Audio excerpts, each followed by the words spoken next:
Welcome back, everyone. All right, so I've shown you how to change the text, and I've shown you how to use variables and what variables are. The one thing we need to do is take in input from the user. Now, this is pretty much what computer programming is. You take input and you do something with it. So it reacts to the input that is in the computer, and it's actually fairly simple. So what we need to do is you need to just type in input. And it's pretty simple. Just type in input like this. And you'll notice that an input box comes up like this, and you can type in whatever text you want there. But we do need to type in a couple of the things. We need to type in the word type, and you can put in just text like this. And this way, it will only take in text. So remember how I told you there was integers, strings, and booleans, and all these different kinds of variables. In this input box, we're just going to be taking in text. And the reason why this is important is that if you ever want to add numbers together, you do have to take in a different kind. All right? The second thing we need to do is we need to add in an ID. So we're going to go ID equals, and then add those two apostrophes there. And we'll go change user text. Okay?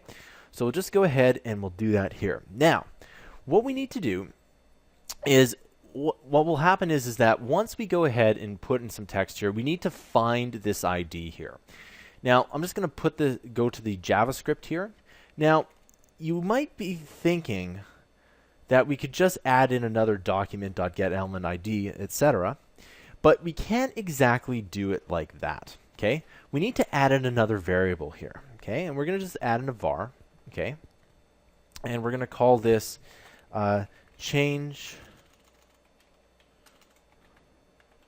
text, and then we're going to call this variable. Just like this. And then what we need to do is we're going to go to document.getElement by ID.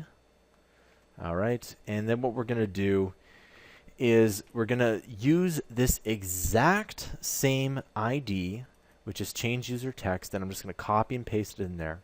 Make sure there's no spaces in between. For example, if you see that there's a space in here, you definitely do not want that. Okay, and we'll just go ahead and close that off there. And the only other thing you need to do is type in .value.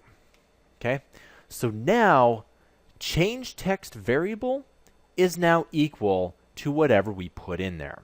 Okay?